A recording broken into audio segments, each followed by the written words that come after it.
Now we are going to discuss the types of the relation, and out of this the first topic is the empty relation, which is also said to be the null or void relation. Empty relation, which is also said to be the null or void relation. So what is the definition of empty relation? As you know that the empty set, it is the definition is same as you studied in the set chapters, that the set in which no any element present, the number of element is equal to 5 is set to empty set. Similarly we can define empty relation. Same concept is here also. In empty relation the number of element will be 5, and definition is given: let R is any relation A such that, let R is any relation on set capital A such that no any element of A is related to any element of set capital A. It means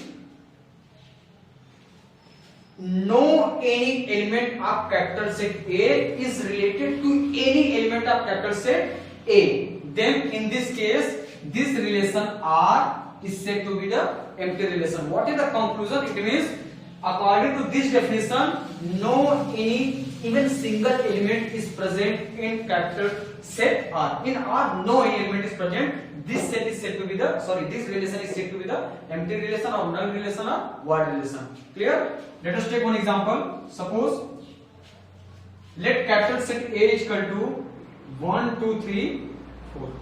We have taken a set capital A is equal to 1, 2, 3, 4, and let any relation R is given by in the set builder form such that those ordered pair A comma B such that the set of all those ordered pair A comma B such that A minus B is equal to 8.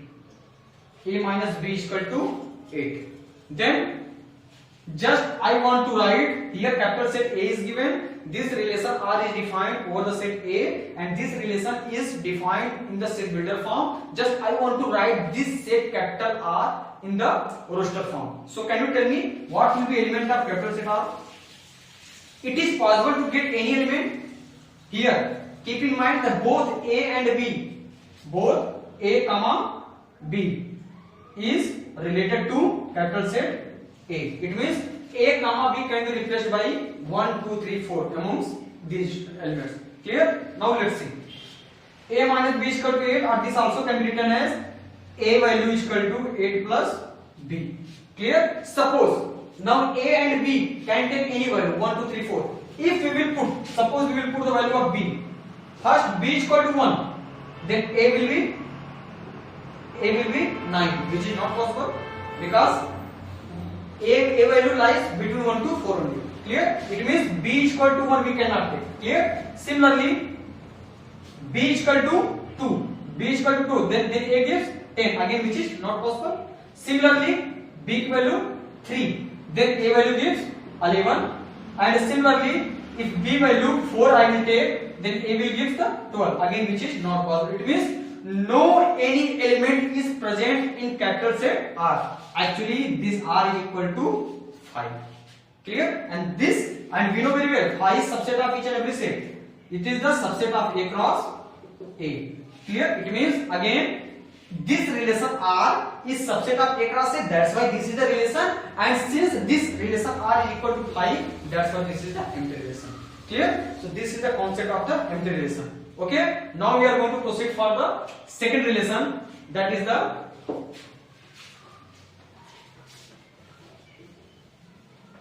universal relation. Second relation is universal relation.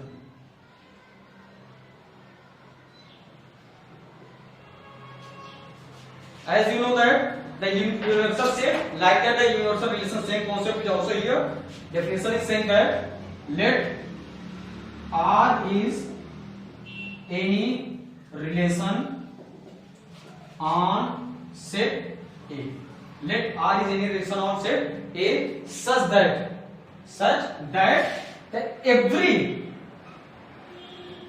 element of capital set A is related to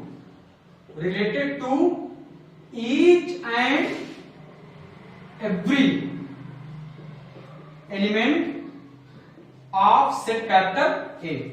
Earlier in the empty I have told no any element of A is related to A, but here it is just opposite. Here it is saying that every element of A is related to every element of capital set A again. In this case, this relation R is said to be the universal relation. For example, let A is equal to x comma y. Clear? Then A cross A, suppose A cross A we can find, but no need to find A cross A. Suppose relation R is given like that. In the roster form, relation R is given x comma x, x comma y, y comma x, and y comma y.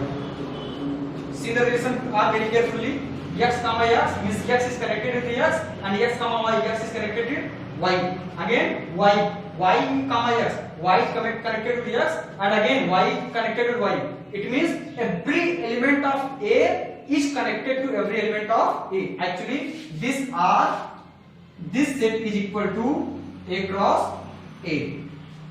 This is the A cross A, which is equal to R. So in this case, what we have seen that every element of A is connected with every element of A. So this kinds of the relation is said to be universal relation.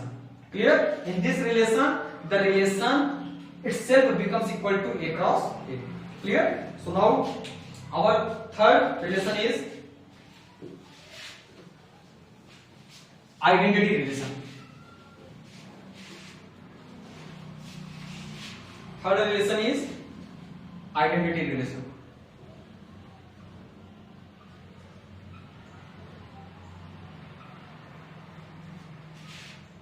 What is the definition of identity relation? Just focus on the word identity. Identity means similar, same. Clear? What definition is saying that? Let us take any relation R in which in each ordered pair, it means element. In each ordered pair, the first coordinate and the second coordinate should be same. If in each element of relation R, the first element is equal to second element, then this relation is said to be identity relation. It means let R is any relation. Let R is any relation on set capital A such that this R is defined like that. R is defined like that. A comma A.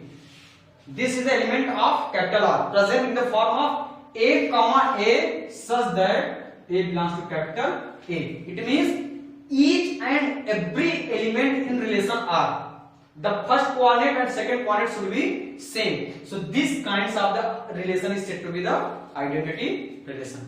Clear? For example, let A is equal to 1, 2, 3, 4.